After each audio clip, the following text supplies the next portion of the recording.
The News at 6 starts right now. Good evening and thanks for being with us on this Monday. I'm Raj Mathai. And I'm Janelle Wang. Jessica Aguirre is also with us working from home. Jessica. Good evening, Raj and Janelle. You know, San Francisco is suffering staggering losses, not in its technology sector, which it is, but in its #1 industry, which is actually tourism. 55 hotels are currently shut down completely. 200 are still open in a partial capability, but 100,000 hospitality workers simply aren't getting a paycheck. Coming up in a little bit, I'm going to talk to an industry expert about what it's going to take to bring tourism back to San Francisco when that shelter-at-home order is finally lifted. Looking forward to that. Thanks, Jessica. We'll see you in a bit. Well, confirmed coronavirus cases nationwide have surpassed 330,000. Nearly 16,000 of those are in California. That's about 5%. In the Bay Area, more than 3,700 cases with 95 deaths. You can see the map here. Every county reported a new case today.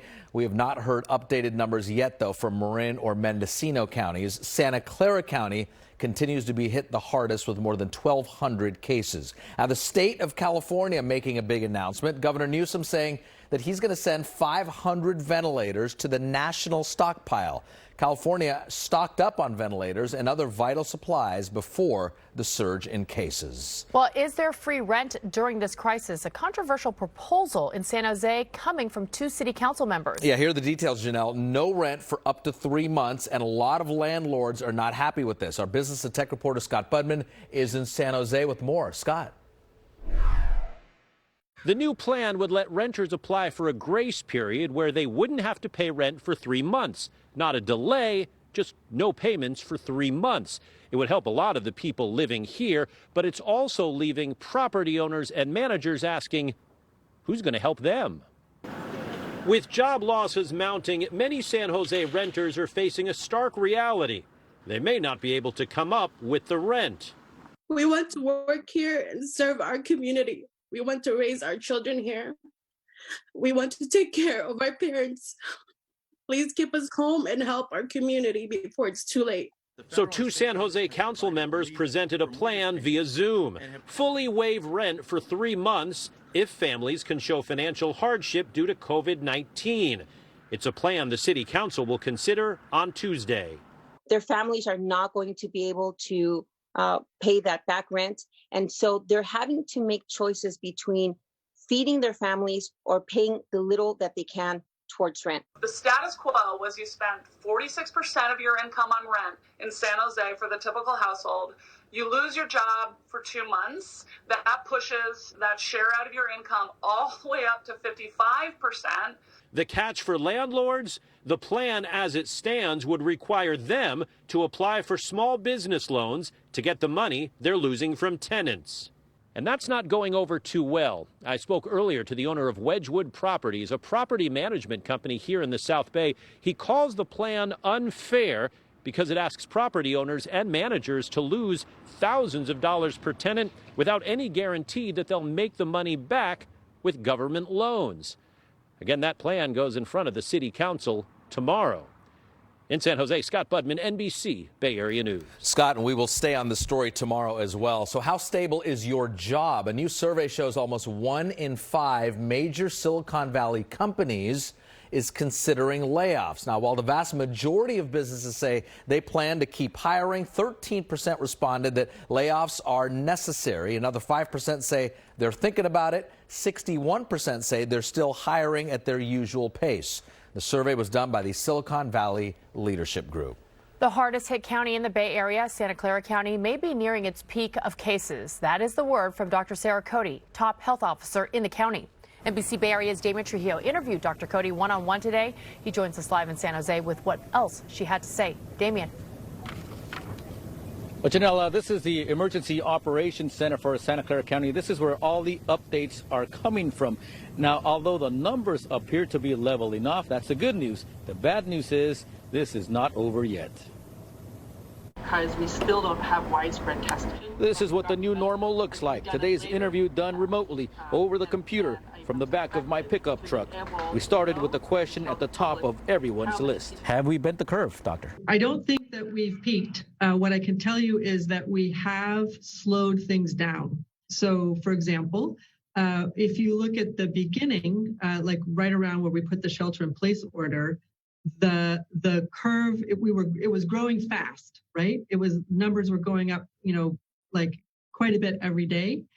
And now that we've had that order in place for more than 2 weeks, what you can see is that the growth has slowed. So we're still growing, but we're not growing as fast. So what will be your benchmark? What are you looking at when you start opening a door, if you will, and allowing people to start normalizing everyday life? So this is a really, really, really hard question. I mean, as you remember, it was really hard to put this in place,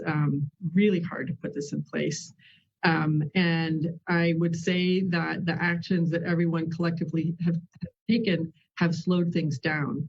It's going to be really hard to know how to let up, how to time that, and where to do it. We're looking to experiences in other parts of the world that have already been through this, right? What worked and what didn't.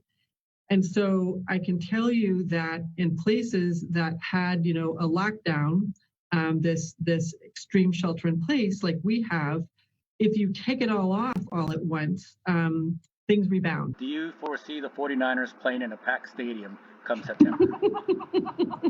I don't know. Well, we all need a chuckle these days. This thing is going to go on for quite a while. We do have the rest of the interviews on our website. It should be uploaded in the next couple of hours or so. Our digital team is working hard on that. We got 10 minutes with Dr. Cody, but that's a lifetime considering she is a woman in high demand.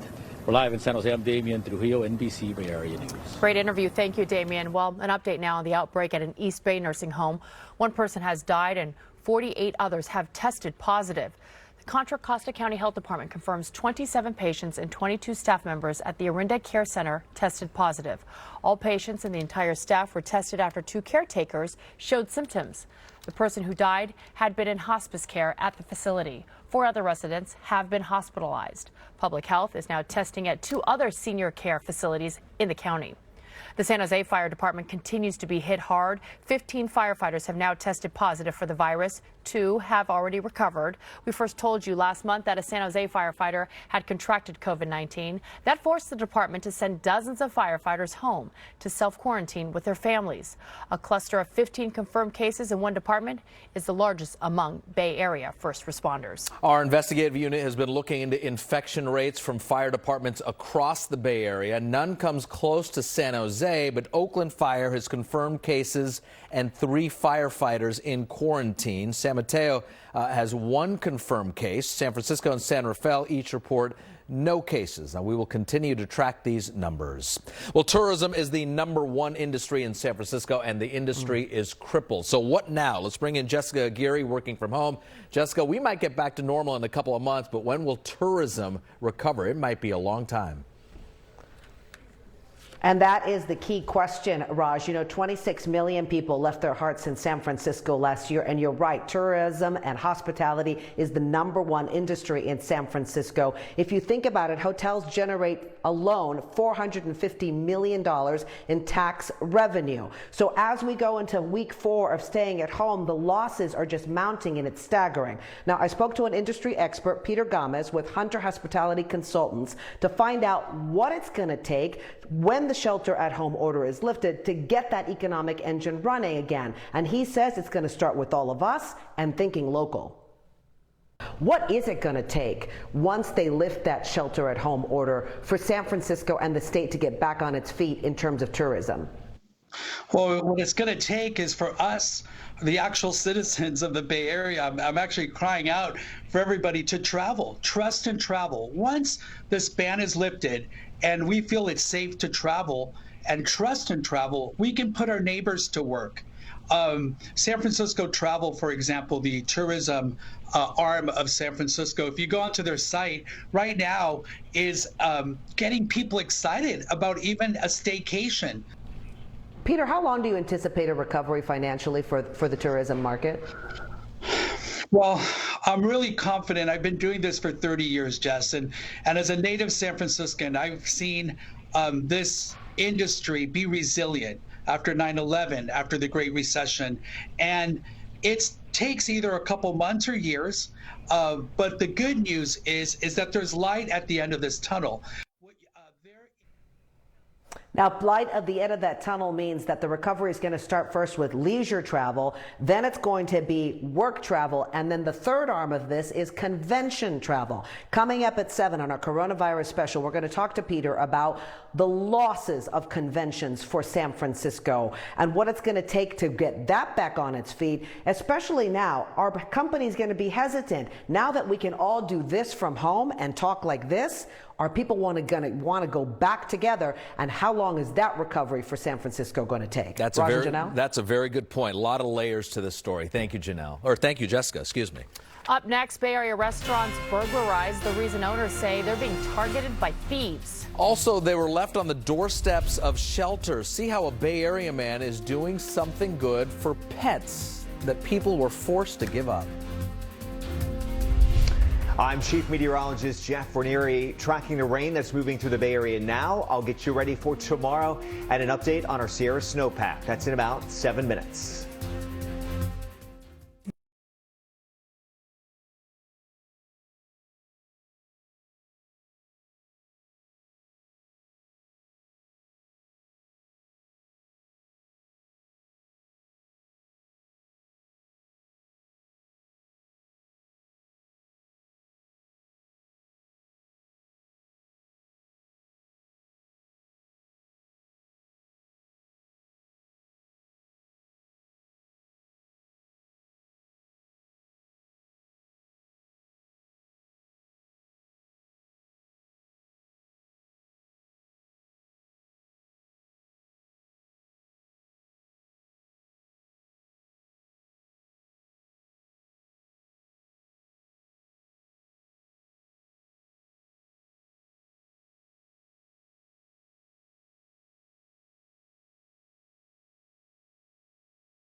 Bay Area restaurants are already seeing a devastating drop in business during the shelter-at-home order, are now getting hit again, this time by burglars.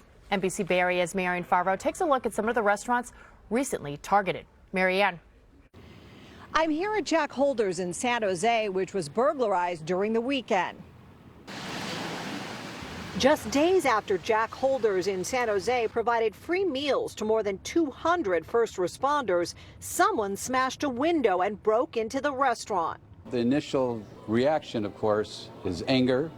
You know, you've been violated. You know, you just did something really nice for your community, and then you come here and, some lowlife has broken into your place of business. The thief stole tablets that linked the restaurant to DoorDash, a lifeline for a business now surviving entirely on to-go orders. All of our restaurants are down at least 80%. Holders is not alone. A burglar broke into Loft Bar and Bistro in downtown San Jose Friday morning, stealing alcohol and electronics and causing an estimated $5,000 damage. For a business owner that had to lay off employees and be closed after 20 years without a choice, it's like being stabbed, then having somebody pour salt on your wound. Some restaurant owners feel they're being targeted now because there are few people around and they are one of the few businesses still operating during the shelter-at-home order.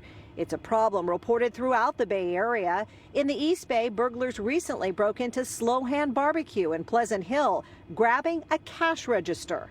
It contributes to the fear and the vulnerability that we're all feeling right now. It's awful. It's awful. Forcing restaurants to battle bleak business and burglars. In San Jose, Marianne Favreau, NBC Bay Area News. Tracking how COVID-19 got to the Bay Area, new research by UCSF shows there's no patient zero. The first cases we saw, as we originally believe, likely came from travelers during the earliest days of the outbreak. The study compares viral genomes from 29 patients. Several of the early strains of the virus actually came from people traveling from Europe, including early cases in San Francisco and Sacramento County. Other cases were tied to the same strain as the very first U.S. patient in Washington state. That strain was also detected in patients in Sonoma, Marin counties, and also on board the Grand Princess cruise ship, which was docked at the port of Oakland. San Francisco opened a new testing site today specifically for frontline workers. The new location, right there at Pier 32, allows first responders and other workers to drive up or walk up and get tested. San Francisco's Director of Public Health says the site will be able to test up to 200 workers each day by the end of this week. By providing them dedicated testing, we can assuage anxiety, answer uncertainty, and speed their recovery so that these first responders can be with their families and continue to support the health of our city. Now, Mayor London Breed says the goal is to expand this facility to allow grocery store workers and pharmacy employees to be tested in the near future. Well, it's not just people that we're talking about here. Animals are also struggling. Many pet owners can no longer afford to take care of their dogs and cats. NBC Bay Area's Sonia Shin spoke to a Pleasanton man who's finding a safe place for those wayward animals. Thomas Vincent spent much of his weekend in the car transporting more than 20 dogs and cats from the Central Valley SPCA, along with 4 more about to be turned into the pound. I was quite thrilled after being cooped up for 4 weeks that I had an opportunity to get out of the house for 8 hours and do some good.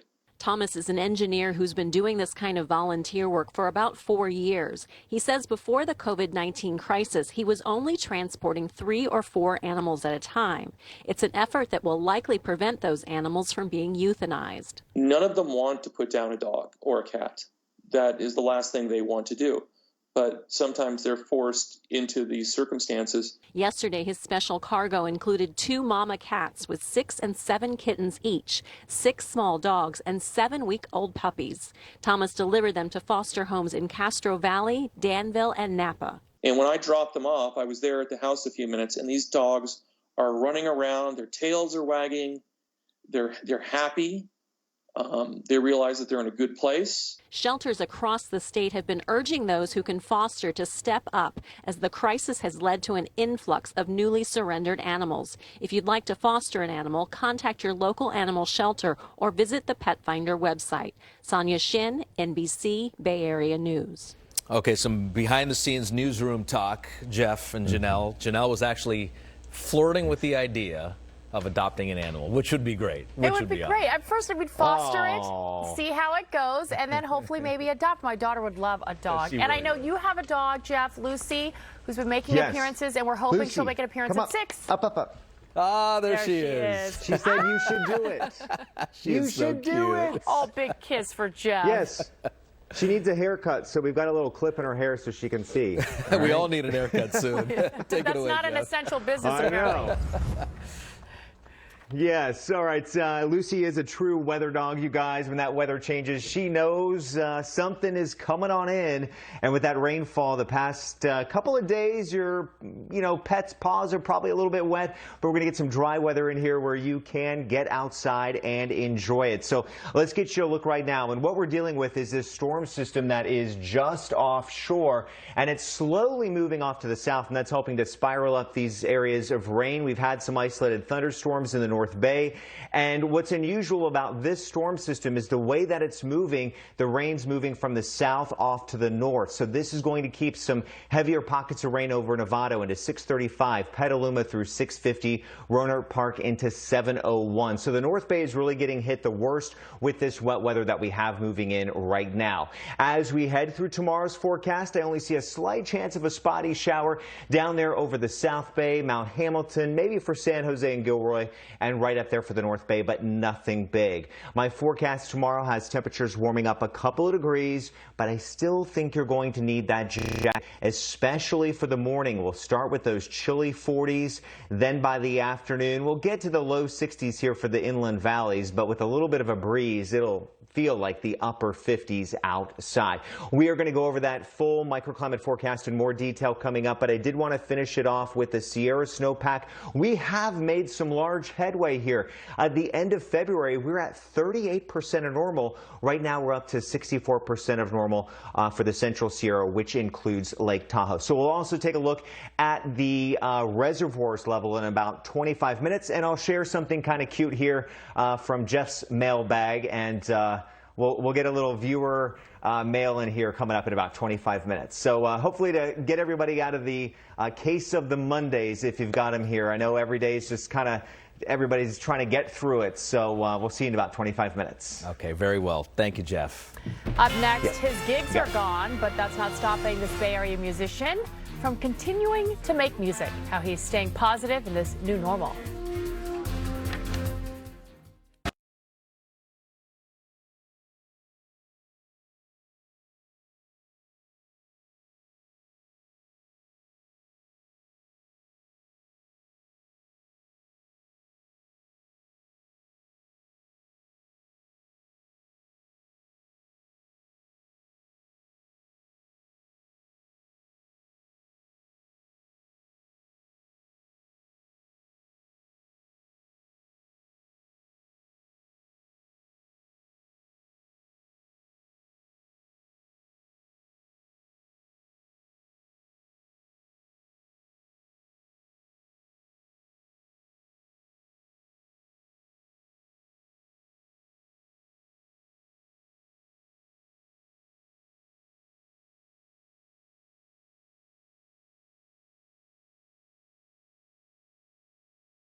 Welcome back, everyone. I'm Jessica Geary, sheltering at home and coming to you live from my home in Pleasanton, where I have my new studio up and running. So what happens if you can't play your regular gig and you're a musician? Well, if you're an intrepid musician like the East Bay man you're about to meet, you create your own gig at home. They call it a furlough. Somewhere in between, you're stuck in limbo. I hope you're making ends meet the best you can do. What a poignant song. That's Jackson Rahm. He's a East Bay musician. He usually plays at McKay's in Pleasanton, a big hangout down here. But obviously he's furloughed, and he really captured in that song what so many people are feeling with the loss of their jobs. His wife is an education specialist. She's been furloughed as well. So this weekend he played that song and he raised money for Livermore bar servers and waiters that are also out of work, and he raised $1,800. Just some of the ways that we're creating a new normal. Let me show you something else. This is the Cliff family in Pleasanton. They are doing extended family dinners by Zooming together. All their family throughout the East Bay, Zooming together. And then they're doing some outdoor social distancing with their kids. One of their oldest kids, Calvin, is still working at a grocery store, one of those frontline workers. And so the other kids sit across from him in the yard so that they can still socialize and meet their siblings. So just many of the ways that we're all kind of adapting to new ways around us. Now, not to be outdone, we have been seeing Lucy all week long on TV. So I want to introduce you to my dog. Olivia, can you bring Luca, please? I think you saw Olivia lurking behind me with the dog a minute ago. Hopefully she'll make it out here with Luca in a second. Now, of course, I can't find Luca because she's holding him. Or Olivia. He'll make an appearance. Or Olivia, for that matter. Here he is. Here's our cute little Luca and Olivia. So this is Luca. He's not that happy to be on TV. So hopefully he'll get some fans the way Lucy has been getting. And maybe we'll join you and get Luca a friend now to have someone at home too. We like Olivia and Luca. Luca is very safe with his handkerchief there. Yeah, she's got a face covering. Good job. Okay. Thanks, Jess. Bye, nice to see you guys. Bye, Jess. See you later. Our NBC Bay Area family is adjusting to this new normal. This is our Melissa Colorado out reporting, wearing a mask and gloves. She and her photographer Rich now use a boom mic to social distance while getting critical interviews. And check this out. One of our content producers, Brian, he's using a virtual reality boxing game. VR boxing is part of his morning workout. Brian tells us it's a killer cardio session. And Janelle, Brian is young, good looking, and in shape. So this makes complete sense that he's doing this. Wow, he's got moves. He does. Well, up next at 6:30, San Francisco makes a big move to help its homeless community after 2 people test positive for the virus. We investigate the dangers of waiting this long. Also, a notable announcement for Governor Newsom about California's stock of ventilators, why other states are now taking note of what we're doing.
Right now at 6:30, new precautions at San Francisco's largest homeless shelter where 2 people tested positive over the weekend. The city is now shifting its focus on how and where to house the homeless during this pandemic. A lot of critics, though, are questioning why this took so long. Investigative reporter Jackson Vanderbecken has the inside story.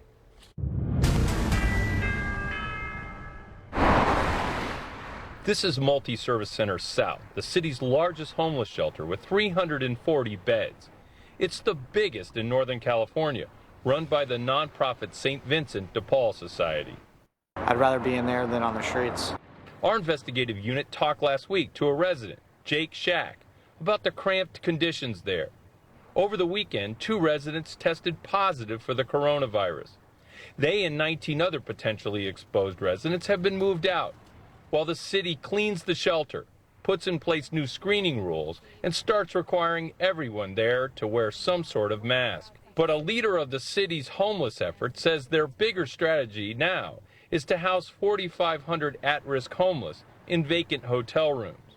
There are many factors that go into opening hotel rooms that include hotel staffing, meals, transportation, security, cleaning. City Supervisor Matt Haney says that action is too little, too late. It's not enough. Every single older, sick, or vulnerable person should be in a hotel if they can self-care tonight. We have the rooms. They can't, there's no reason why they shouldn't be able to commit to that. Haney points to Laguna Honda, where 16 residents and staff now have COVID-19, after the city waited to put strong safety measures in place. He says the city may already be too late again for the homeless. Jackson Vanderbecken, NBC, Bay Area News. Well, other states desperately need more ventilators, and now California is answering that call. Today, Governor Newsom announcing California is sending 500 ventilators to the national stockpile. The state scrambled to stock up on ventilators, PPEs, and other vital supplies before the surge in cases. Now, so far, things have remained manageable. The governor pointed to physical distancing as one of the big reasons why and urged everyone to just keep it up. If we continue to do that, we continue to hold the line, then these models will continue to buy us time because you, by definition, are bending the curve, which allows us the days and weeks to do exactly what you see being done right behind me here at Sleep Train Arena. Yeah, the governor chose Sacramento's Sleep Train Arena to hold today's news briefing because it's an example of an organization volunteering space. This is the former home of the Sacramento Kings. You can see the Kings owner there on the right side of your screen. The Kings still own that arena. It's being prepped to house coronavirus patients. The governor has also identified the Oakland Coliseum as a potential surge site. Let's bring in our political analyst, Larry Gersten, who's working from home. Larry, nice to see you. Let's kind of think big picture here. This is a big platform for Governor Newsom. Millions of Californians are tuning in on a daily basis. What can he gain here politically if he plays this right? A lot. You know, they say a crisis brings out the best or the worst in someone, and it seems to be bringing out the best from Governor Newsom. Here's a person who is, in some ways, the West Coast version of Governor Andrew Cuomo of New York. Here's a person who really wasn't known much outside of California and who now has, as you said, not only the platform for millions of Californians, but a platform that will extend nationally as what happens in this state is reported nationally. It's clear that at least for the time being, he is exceeding all expectations. I watched his news conference today. He had every number you could possibly want right at his fingertips. He knew where all the beds were. He knew how many ventilators we had. He understood the entire situation. He didn't have a coterie of people around him, Raj. He had basically himself, and he was flawless in the way he managed the entire press conference. Well, we know this from when he was mayor of San Francisco. He is very gifted when it comes to public speaking. Let's talk about recently. I've watched every one of his daily briefings for the last 3 weeks. More than 4 or 5 times he has publicly praised President Trump for them working together. That's a big change from a couple of months ago. Why is he doing this? What's the strategy here? I think he's realized that it's easier to get along than fight. I mean, that's all there is to it. He went through the fighting process a couple of years ago when he argued with the president about the wildfire coverage, about the high-speed rail dollars the federal government wants to take back, about the emissions requirements, the battle between the California and the feds. Listen, now he's saying a better way to get what I want is to go along with the system. That $500 ventilator loan is just priceless in terms of the symbolism, because it really shows the extent to which Newsom is bending over backwards to help the president, and the president likewise is bending over backwards to help Newsom. Clearly, there's something for each of these people to win, but in California, I think it's really showing the next generation's leader when we're talking about national politics. Okay, two more quick questions. Would you be surprised 2022, all of a sudden the rumblings come out that Governor Newsom would run for president in 2024? Well, he's got to get reelected, of course, right? Assuming he gets reelected, and depending upon whether the Democratic nominee wins the election, that might set Newsom back some, because, of course, whoever wins in 2020 might go on to then win in 2024. But listen, he's young, relatively speaking, and he's got 15, 20 years ahead of himself. That's a lot of elections ahead. And finally, let's talk money here. We love to do this, Larry. California has committed $2 billion for managing this crisis. Where's the money coming from? Is it going to come from our public schools, our health? Where's it coming from? Well, one area is going to come from is that rainy day fund. You might remember so many people disparaging the state for raising all this extra money. Why do we need it? Well, this rainy day fund is now $20 billion. So the first $2 billion have come out of that for some preliminary work that will be repaid by the federal government with that $2 trillion chunk.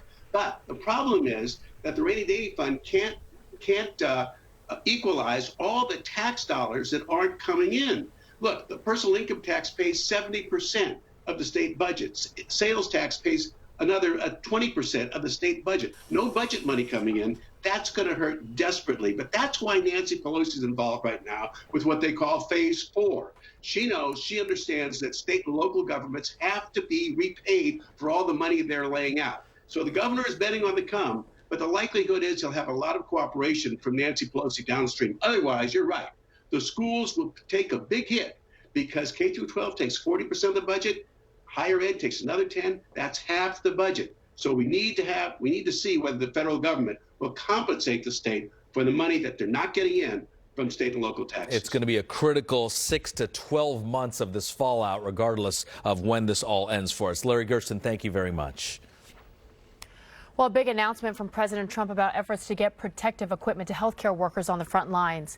Minnesota-based 3M has been in a public back and forth with the White House, but the president says the company has now committed to making more than 55 million face masks each month. We're going to be getting, over the next couple of months, 166.5 million masks for our frontline healthcare workers. So the 3M saga ends very happily.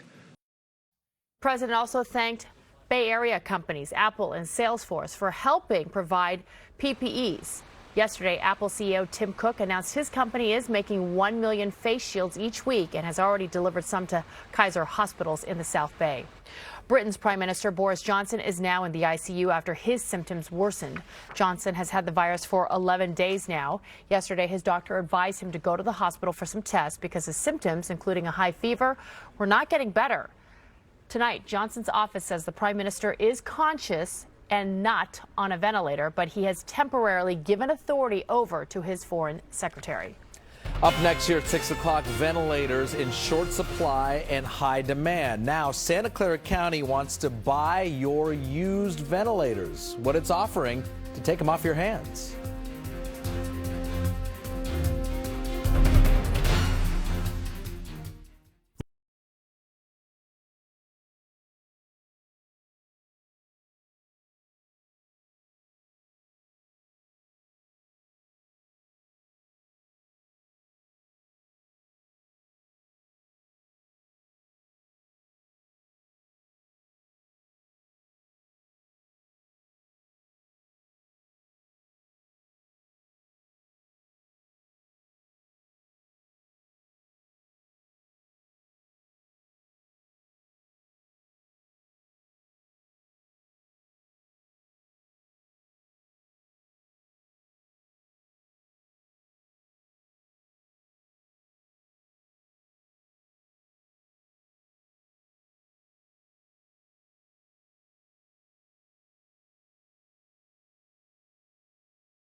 The rain didn't stop dozens of janitors from taking to the streets today. They're protesting what they say are unfair working conditions. The janitors cleaned the building of Lyft headquarters in San Francisco. 150 of them were laid off last week, so they suited up and marched to Lyft headquarters today while practicing social distancing. While every other employee working in the same building is being paid and taking care of their families, the janitors who clean the offices of this company unfortunately have not. Well, they don't get paid for Lyft. We should clarify that. They're paid by a third-party vendor here. The janitors won a temporary halt in layoffs. That means they'll be paid their full salary for the upcoming week while negotiations continue. Well, hold that Big Mac. Today, McDonald's workers across the country walked out on the job. They say they're concerned about safety conditions. Our investigative unit spoke with several Bay Area McDonald's employees who feared losing their jobs if they became infected because they say they don't have enough sick time or vacation time. Now, McDonald's president did not address the vacation or sick time issue, but says they are instituting daily wellness checks for employees. They're also going to start making gloves and protective barriers available at some restaurants. Santa Clara County is turning to the community for help finding ventilators. They're looking for old or even broken ventilators to be refurbished. In exchange, $1,000 each. They will then be sent to hospitals around the county. This call to action today ensures that they're going to have the equipment that they need. And all around Silicon Valley, every hospital will have the equipment that they need to make sure that we can save lives. Santa Clara County would like about 1,000 ventilators in case there's a surge of COVID-19 patients. Okay, as we begin, week 4 of our sheltering at home, let's start with our weather on this Monday and our chief meteorologist, Jeffrey Neri. And we do have some rainfall that's moving in right now, but some sun also in the mix. And coming up in about 6 minutes, I'll take a look at the all-important check of our reservoir levels. Again, in about 6 minutes. All right, he paid $80 for masks, but the seller never delivered neither the masks nor a refund. I'm consumer investigator Chris Kimura. NBC Bay Area responds next.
We know this, masks are the big thing nowadays. NBC Bay Area responds to a man in Campbell who felt ripped off after he tried to buy a mask, or masks plural, online. He asked Chris Kimura, for some help to get his money back. And I know you're making some free masks, but this is one that we buy online, right? Right, exactly. There's certainly a market out there. Welcome back to the studio, by the way. Thank you. All right, when the outbreak first started, Rick McLeod wanted to help his wife's family in China. They needed masks. Well, he found a case of them on this website and paid $79.73 via PayPal. Rick says the seller then never responded to him, so he complained to PayPal. Now, at first, PayPal sided with the seller, which provided proof of delivery. But Rick says that proof of delivery was just a tracking number that showed delivery of something else to somebody else. So he turned to us. We contacted PayPal here in San Jose. It told us the customer service team looked into this case and found the complaint appeal in Mr. McLeod's favor. That's a win for Rick. He got his $79.73 back. We asked the website what happened, but it didn't respond to us. It has since gone offline. We noted a couple of red flags here. First, note the Christmas decorations over here. We've got stocking and some ornaments on this side. Also some random items down here and some very, very hot items, high demand products front and center. Red flags. You might be tempted to turn to just any website at this point to buy scarce items like masks, but please do a little research before you click buy and consider sticking to those trusted, well-known retailers just to be safe. We are taking consumer complaints throughout the coronavirus crisis. Submit yours at NBCBayArea.com or call us. The number is 888-996-TIPS. I'll be back at 7 o'clock to tell you what we learned about property taxes today. It depends on where you live. So I'll see you again tonight at 7 o'clock. Raj, back to you. Yep, April 10th, I believe my property taxes are due. It's right around the corner. Thank you, Chris. Yep. Oakland is opening a new drive-through testing site. Take a look. But this is exclusively for direct care or frontline workers. That includes grocery store workers and people who provide home care or work with homeless people. Up to now, Oakland was primarily testing healthcare workers, police, and firefighters. Honoring those who fight on the front lines of this pandemic every day to keep us safe. You could see there the Transamerica Pyramid in the city's financial district. Its crown jewel beacon will be lit each night starting today to honor healthcare workers in the Bay Area. It will be lit at 8 p.m. Many in the Bay Area are stepping up to help with the financial burdens of this pandemic. Over the weekend, we held a telethon benefiting Silicon Valley Strong. We are proud to share we raised $272,000. That's on top of the $6 million pledged by various partners, companies, and corporations. The money will be used to help people in Santa Clara County who have lost their income. Yeah, we got a lot of small donations, medium and big donations, so we thank everyone for helping us over the weekend. Let's bring in Jeff Ranieri now. Jeff, funny story this morning. My son said, hey, Dad, it's day one of spring break. It's a little different type of spring break, but yes, it is spring break for a lot of the kids. So you doing anything special this week? We are hanging out at home, looking for your forecast so we can get outside. All right, and for your son and everyone else out there this week, trying to at least give a little bit of a spring break feeling to the week. We do have some better weather on the way after some rain the past 72 hours. Let's get you outside of that live high-definition sky camera network and our Doppler radar first. And what you're going to see on that Doppler radar is we do have a mix of some rainfall still moving in right now, some heavier pockets off to the north. And I am going to get to tracking that here in a second, but I did want to start off with a look at our reservoir levels. This is crucial to, of course, our water storage across the state, and will we have any water restrictions? And based on what I'm seeing right now, I do not think we'll have water restrictions as we head through the next couple of months. So that should at least help you a little bit here with some of your stress level. 101% of normal for Trinity Lake, Don Pedro 112, up to Lake Oroville 85, Lake Shasta also at 98%. So some good news on that front. What about the rainfall? Excellent news. The past 3 days, we had some top totals here, up to 1.61 inches in the Oakland Hills. San Jose even coming in strong the past 24 hours with 1.22 inches for our total. Now, everything's coming from this storm system just offshore, slowly moving to the south. It's pushing up some rain from the south to the north tonight, and that's why we had some heavier rain over the south. earlier in the day, and now it's moving over the North Bay. That's where the most widespread coverage is, keeping some wet weather in San Rafael through a 7-11, Novato 7-32 with some heavier pockets. We got some isolated rain down here over the Tri-Valley, and we're going to put a track on this, and you can see it's moving off to the north, which could bring this heavy rain into San Ramon by 7:32 tonight. But I think we're on the last leg of this. As we move through tomorrow, we get the sun, we get some clouds. It's going to be cold to start down here in the 40s all across the Bay Area. My coldest temperature here in the North Bay at 41. So bundle up if you're headed out early, at least for some fresh air. The best time to get outside tomorrow, I'm calling it 10 a.m. to 2 p.m. We'll start to warm up. We'll have some sun moving in, and that's why I'm calling it the best time to get some fresh air. Down here in the South Bay, I have you at 60 in San Jose, 55 in Cupertino. Over to the East Bay, plenty of low 60s tomorrow. The Peninsula, not too many changes, 58 here in Redwood City. San Francisco, I have you at 57 in the Mission, a little bit of a breeze out of the west at 14. And for the North Bay, 63 in Napa and 62 in Mill Valley. My extended forecast dries us out Wednesday, Thursday, Friday, Saturday, Sunday, and Monday with 50s to 60s in San Francisco. And for the inland valleys, check it out, 72 on Saturday. And by day 28 inside next Monday with COVID-19, we're also remaining in the low 70s. Something to make you smile on this Monday real quick here. Oreo says hi. Thanks, Denise Fuji, for sending this in to me on Facebook. Look at that cute face.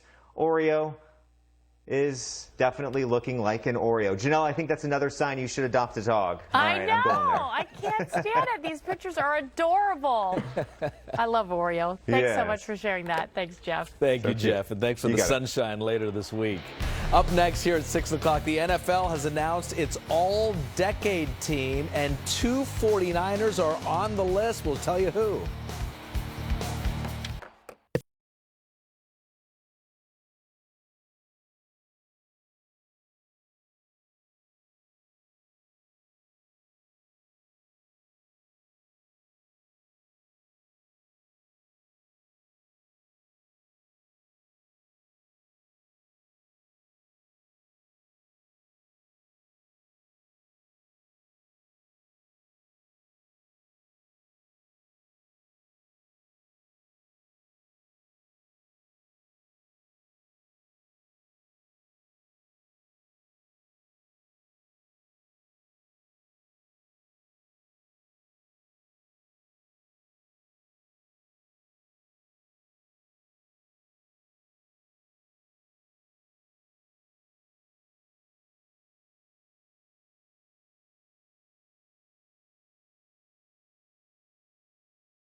We do have some sports news today. The NFL named its all-decade team. That's 2010 to 2019, and 4 49ers made the cut. Let's tell you about it. Longtime offensive tackle Joe Staley was honored. 13 seasons with the Niners and 6 Pro Bowls. And how about Richard Sherman? He's on the all-decade team. The Stanford alum has played the past 2 seasons with the 49ers, but spent his first 7 years with the Seahawks. And there's 2 former Niners on this team. Linebacker Patrick Willis, who's retired, and running back Frank Gore also making the cut. Well, finally at 6, thousands of Bay Area students face a huge challenge, Janelle, when trying to learn from home. Yeah, they lack essential computers needed to get their online lessons at home. So today, the Antioch School District tried to fix that problem. The district has been scrambling to re-image every laptop they have. 2,800 computers are now ready for online instruction. Staff began handing them out to students this morning. This is going to help me stay safe and quarantined.